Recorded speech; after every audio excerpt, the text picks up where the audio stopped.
Ahoy there, Captain Benzie here, coming at you with another developer Q&A video for Eve Echoes. Now, for those of you who don't know, each week NetEase, the developers of Eve Echoes, take 4 questions posed to them by the community, respond to them, and then post that response to both their official Eve Echoes Twitter account and Facebook page. Now, I'm well aware that not everyone has or wants access to social media, and some of the people who do don't want to hook it up to their favourite video game, so each week I go through these responses and talk about what this means for the game going forward. Is this something we're going to see, and how do I think it will actually impact the game as we proceed into 2022? Crikey, we're getting close now. We're almost into October 2021. Yeesh, where's this year gone?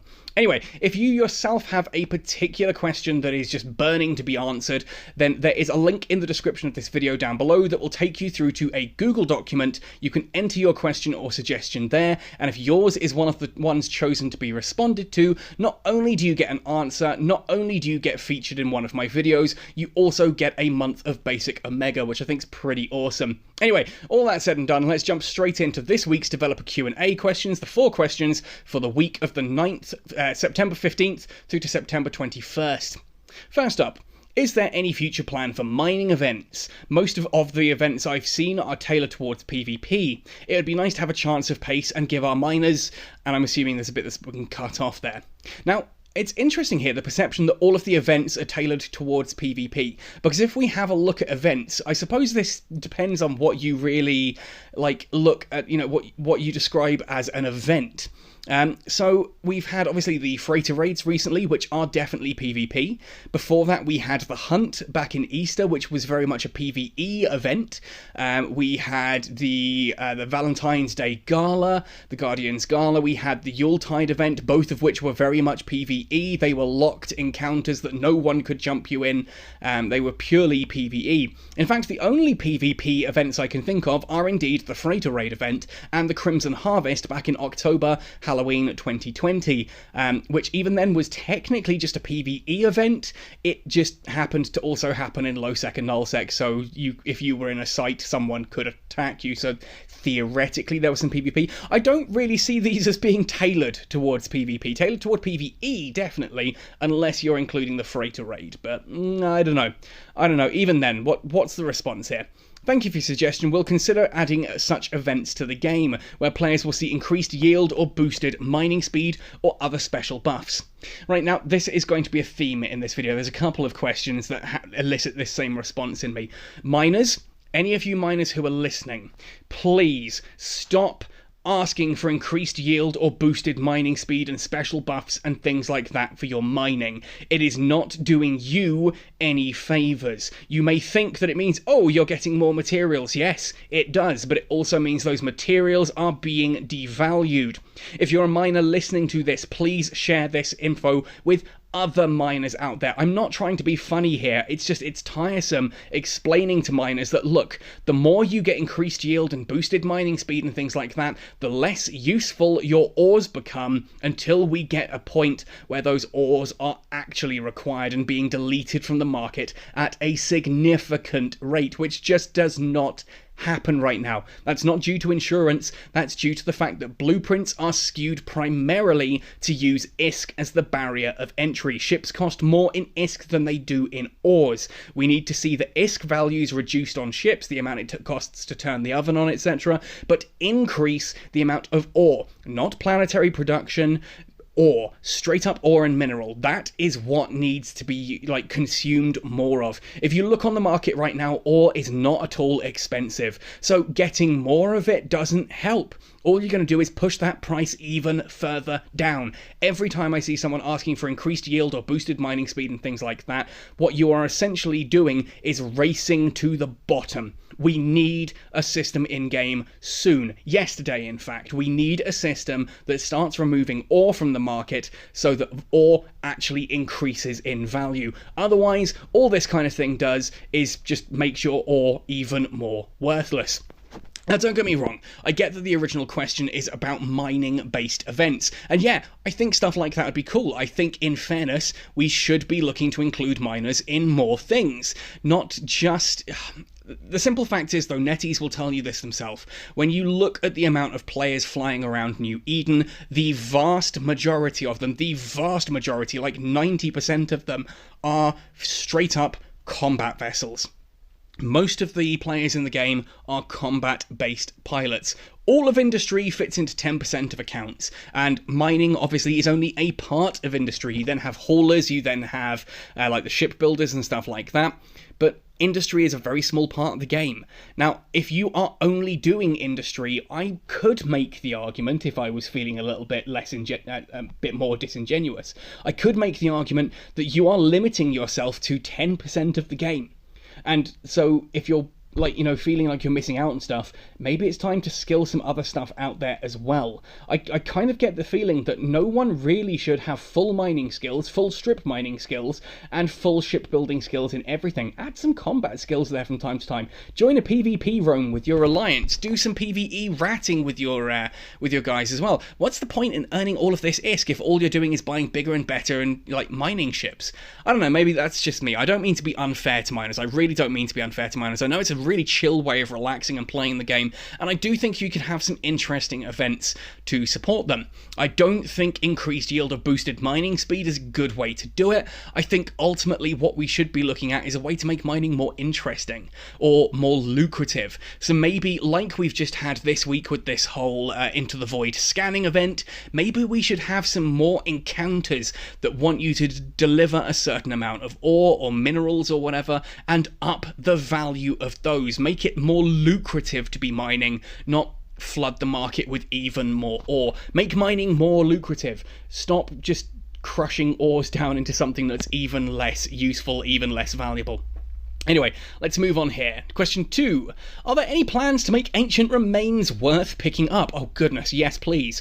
Current options in the Scholar Point Exchange are very limited. For those of you who don't know, the Scholar Point Exchange right now is limited to a few 15-day skins, or are they 30-day? I can't honestly remember. And the 4 shuttles. And the shuttles are, let's be honest, nice but nigh on useless. They're not particularly exciting. Now, Pillow says, given that the population participating in the Scholar Point Exchange is relatively small, we will prioritise optimising the experience of the collecting gameplay before increasing its output. Currently, we don't have a better optimisation direction. First of all, Pillow. This is a new name. I'm not sure I've seen this developer answering a dev Q&A before, so if you're watching, hi, thanks for answering the questions. Now, it's interesting, this is, to me, a little bit of a backwards way of looking at it. You're saying that the people participating in the Scholar Point Exchange is small, so you don't want to do anything really much to fix it. Well, the reason it's small is because it's a broken system. No one wants to use it. I think there are some really interesting ways that would be nice, easy, quick fixes. For example, we were promised, genuinely promised, back in a developer Q&A, that the Yanzhong ships were going to be added to the Scholar Point Exchange.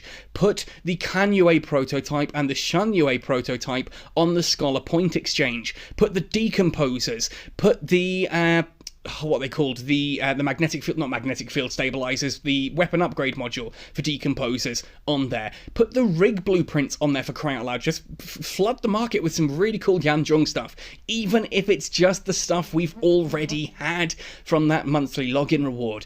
Not a lot of people fly these ships, because if you lose it right now, any modules that get destroyed are pretty much gone forever. Now, I'm sitting on a whole ton of them because I do really like the Shanyue prototype destroyer, and I'm looking forward to the actual Shanyue, the non-prototype version, when it lands. So I think you could just go for some really easy, simple stuff like that, and it would make it a little bit more enticing to have Scholar Points actually be a thing. Right now, they're quite right, it's not an engaging system.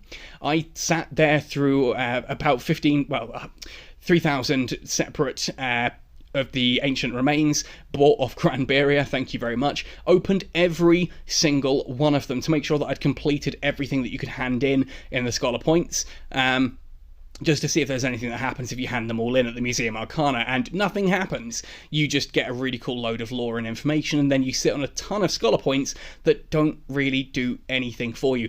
Add some unique skins there, make them permanent skins, and add some unique ones that are exclusive to the Scholar Point Exchange, and then add the Yanzhong stuff. Fixed. Nice and easy. Thanks. Hire me, guys.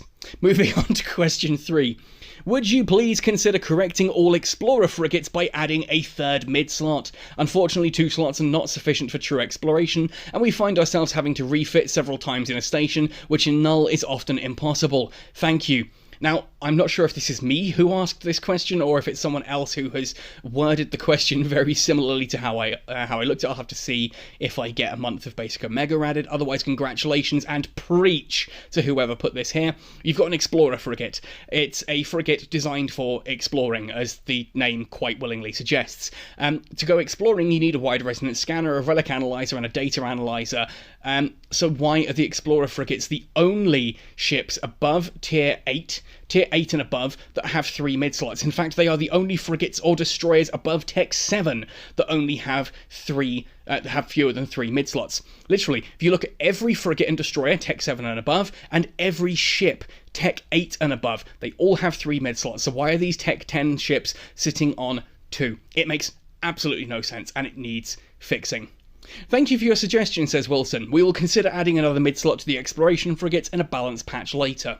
Now, when I spoke to Melos a couple of weeks ago about various different balance points, this was one that I really pressed on him, and his response genuinely was, it's happening. It will happen. So whereas Wilson says here, thank you for your suggestion, we'll consider adding it, and leaves it quite vague, the phrasing I had from Melos was a lot more certain that yes, this will happen. There is no good reason that these are the only ships that don't have 3 mid-slots when they are explicitly needing it. Like, you could make the argument that an Interceptor only needs 2. I think an Interceptor with 3 is okay, it's not their big problem, but you could argue that an Interceptor only needs 2. If you look at it on paper, an Explorer frigate clearly needs 3, because as it says here, it absolutely sucks to have a relic analyzer fitted with your wide resonance scanner, scan down a site, and oh look, there's a data site.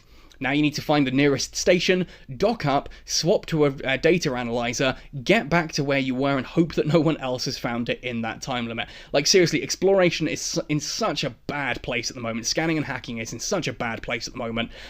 This is only the sort of the icing on the shit cake. Yes, it's that bad, Benzie swearing. This is just the icing on that absolutely awful cake. But I think even just this fix goes away to giving us a bit of variety in scanning at least. We still need to get it so that we need the EVE Online system. When a relic or data site despawns, another site respawns within 2 minutes in the same region but never in the same system. This guarantees that there is a relic and data site somewhere in the same system, but it's hard to farm. It also means that when a site despawns, it respawns elsewhere for someone else, so that despawn-respawn cycle becomes quite quick if you've got a lot of people in a region. If you don't have many people in a region, then it's still a lot slower in how it actually cycles. This is a counterbalance, and it ensures that there is always content for explorers. Imagine if ratting required you to go to this much effort to find a site. And remember that the loot isn't guaranteed in one of these either. You might jump into a relic or data site with the best skills in the game, with the best modules in the game, and still fail to open any of the boxes. You can spend hours finding one site and then just RNG hates you to the point that all of the boxes explode. And even if they don't explode, there is no guarantee that the loot you get is actually worth a damn either. Like, you could sit there in, like, for example, Angel Space, finally find one of these sites and be like, oh, I'd love to get some of the burst aerators and things like that, the rig modules that are actually useful, and all you get is the hull modules, or some of the, other pathetically cheap ones. There's no guarantee to this income, and look, I don't want it to be the most valuable income ever. I think that does actually sort itself out. It devalues rigs, and I think that's a good thing. I think having rigs drop in value is a good thing for the game and the market as a whole, especially now that we have integrated rigs. People want to use integrated rigs, but when you require 6 of 3 different types of rigs, when you need 18 rigs and those rigs can cost up to 100 million ISK each, if not more, that's a lot of ISK, and that is prohibitive to anyone actually using integrated. So if we cause a crash on rigs in the market, I don't think that's such a huge thing, to be honest. I think everyone needs rigs, so even people selling rigs still use rigs, therefore you kind of counterbalance the market itself. I just think there's a lot that needs to be done with exploration, but 100% fixing the frigates is right up there. Now we come to the other mining one, which again, still, I say again, anything that is not involved, anything you add to mining right now that does not add an extra ore sink, a way to delete ore from the market, is just speeding up the race to the bottom. But let's see what the question is. Are there plans to add ore refineries, extra bonuses for ore reprocessing into minerals, as a sovereignty structure? Sounds like this is the proper industrial equivalent to the bounty centre. Now, I agree with this. I do think that's a really cool centre. I think one that allows you to reprocess more ore, so your ore reprocess it into more minerals. It's a good idea. Just right now, it accelerates that race to the bottom. You're creating more minerals, which devalues them, because there are already more minerals than there are people actually consuming them and building ships and things. So it still is the race to the bottom. I like here that Miller says, we will consider adding the ore refinery and also ore compression stations that reduce fuel consumption. I think the ore compression station is a pretty cool idea. This is one that would allow you to basically compress ore for less fuel, which makes ore compression cheaper and thus a more viable prospect for transporting ore from A to B. I like that. Not many people use ore compression right now because it is prohibitively expensive. Adding a structure, a sovereignty structure that reduces that cost, I think is an excellent idea and a great way of balancing that. I do like the ore refinery idea. I just think we still need to fix ore first. We need a way to get ore off the market. And before anyone says, hang on, but aren't we about to get dreadnoughts or capital ships? You can already look up the components that you use to build capital ships, dreadnoughts and carriers. Because obviously freighters are made from those same components. And whilst we don't know how many of each type of component a dreadnought or a capital is going to take, the simple fact is that right now each of those components, again, the thing that is most costly about them is the ISK requirement to turn the oven on. They need to have a cheaper ISK requirement and a significantly increased ore requirement, because what this does is depletes the ore reserves that are already on the market and thus increases demand for ore. Right now there is no demand for ore. Everyone has stockpiles. I can't remember the last time I went to a shipbuilder and I said, look, can you build me this? And they went, oh, hang on, I'm going to need to grab the ore. And believe me, recently I've bought myself a Tempest Striker, a Typhoon 2, and a bloody Macariel. So, from the same guy who happened to have a massive amount of ore already saved up. Big shout out and thank you to Yatsuki for building those for me, by the way, along with a Hound 3 and a couple of other bits and pieces here and there. Like, seriously, industrialists are sitting on massive stockpiles of ore right now. That's not just Void, that is pretty much every major alliance. And if you're a solo player, yes, I get it, you're probably not sitting on top of this stuff, and you're thinking, oh, I'd love to be able to reprocess the same ore into more minerals. I would love to have, you know, the ability to mine more ore faster. What you don't realise is that by giving you that ability, you're giving those people that ability as well, which means it just accelerates that race to the bottom. You are devaluing your own ore in the process. Yeah, you make a whole ton more of it, but it's worth as much, if not less, than it was before, which means you make no extra money from it. The system needs to be fixed. We can't just sit there going around patching up the symptoms. We need to actually cure the disease, which in this case is the lack of decent ore sinks. Anyway, I could rant about ore sinks all day for a long time. It's also this whole stuff about mining and industry is, of course, why I used the Venture 4 here for the title screen, for the thumbnail, and the intro to this video. I do really like the look of this ship. That is a really pretty skin. It's the Sisters of Eve skin, curiously enough, which is pretty sweet for a mining ship. It's a ship that doesn't get much use, so I thought I'd showcase it some love in a thumbnail. Anyway, let me know your thoughts and opinions on all this, folks, as well. Obviously, everything you've heard in this video is just my thoughts and opinions, what I think, what I feel about these particular topics. You might completely disagree with me, you might have valid reasons, and I only grow as a content creator by getting your feedback and your opinions. Don't just tell me I'm wrong and be rude about it, because that gets us nowhere. I just ignore the comment and we move on with our lives. Nothing ever changes. If we actually engage and we talk about this kind of stuff, we all get a better understanding of how the game works and how we can proceed forward to make it even better for all of us. I get that mining is in a bit of a weird place at the moment. It definitely needs some fixes. Getting rid of insurance doesn't fix it, arguably makes the whole situation worse. We just need some ore sinks, in my opinion. I hope we can get that added. Anyway, let me know your thoughts and opinions in the comment section down below. Otherwise, folks, thank you for listening right the way to the end of this one. Happy sailing, and see you in New Eden.